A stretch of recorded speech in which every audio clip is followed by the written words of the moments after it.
Well, most of us like salt in our food, perhaps a little too much.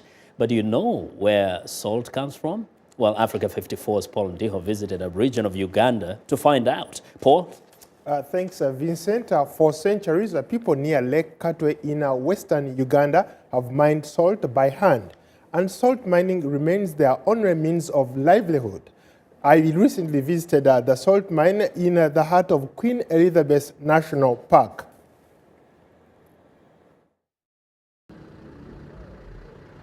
Salt mining is one of Uganda's oldest industries still surviving.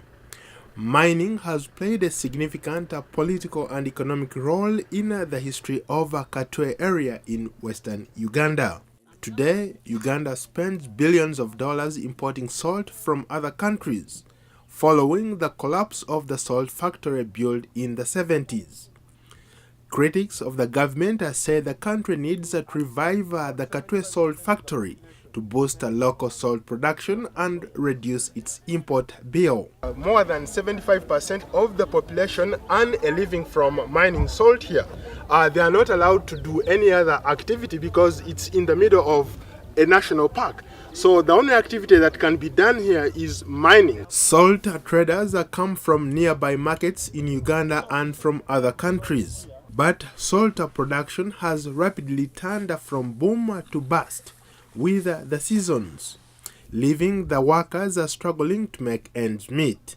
Josh Kimulia is a tour guide affiliated with the Katwe Tourism Information Center. These are the man-made features around Lake Katwe, and they are called salt pans, and within the pans is where salt forms naturally.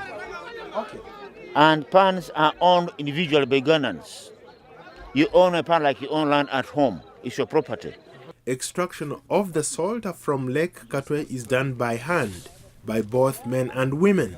The work is back-breaking, but this is the only trade here in Katwe. Notwithstanding, salt extraction has been a source of prosperity for decades, but today's miners work in appalling conditions. That fume from brine is dangerous to ladies. Yeah, ladies. It can disturb her reproductive system. That's why ladies have been advised to pad before they enter there. And for men who go for rock salt mining from the main lake also have got a very big problem, because once a man's penis, once it lands on concentrated brine, it itches terribly. Despite the challenges, salt miners are able to make good money and live comfortable lives outside of the salt lake. Crispus Magonza is one of the miners, and he has spent all his life here at the lake. We mine every week. We produce salt in a dry season. We continue until when it is again it is rainy season. Birungi Powell has been working as a professional salt loader for years. He says that on average he loads about 4 trucks of salt a day.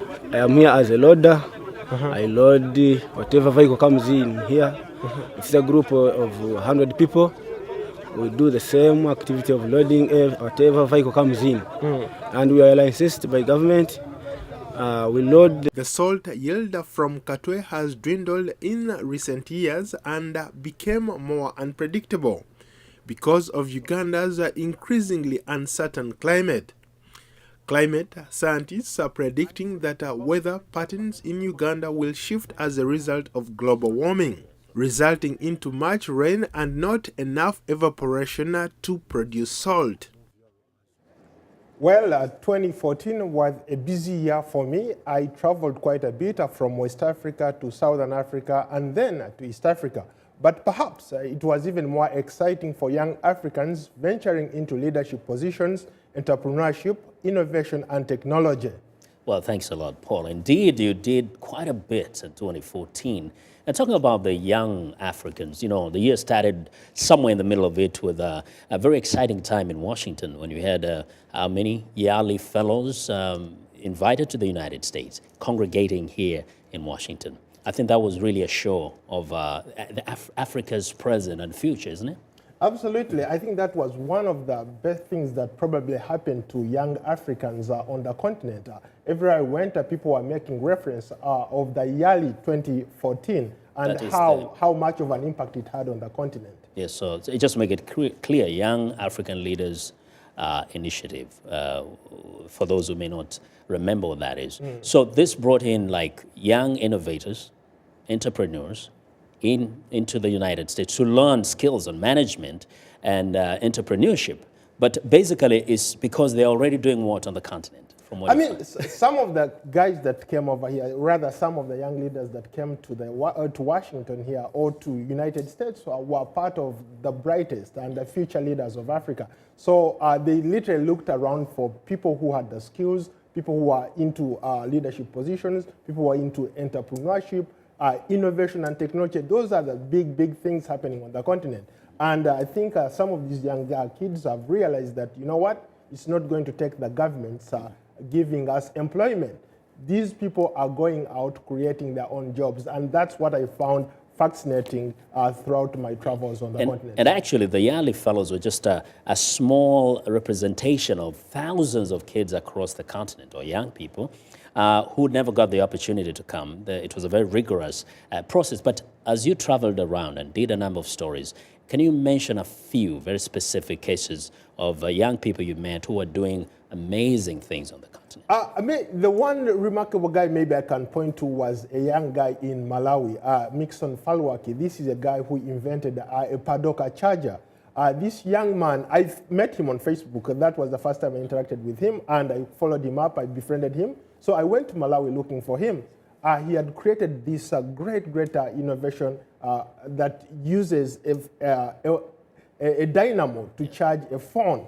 So somehow he configured, he managed how to make it into a charger. And that's what was interesting about him. And later on, he went and competed at an international level and won the competition. So he was he was voted the best among all innovations. He was voted the best candidate. Yeah, and so we have innovations in all areas. We have kids who are doing a lot in IT, but there are others who are also kind of even working in the areas of agriculture, trying to figure out the best way to transform, doing business in Africa, agriculture in Africa, is right? Yes. You know, what is interesting is that people have realized that there are projections out there that the population of Africa is going to grow exponentially, maybe by 2050. Most countries are projecting that the populations of those countries are going to double. Yeah. And everybody wants food or needs food.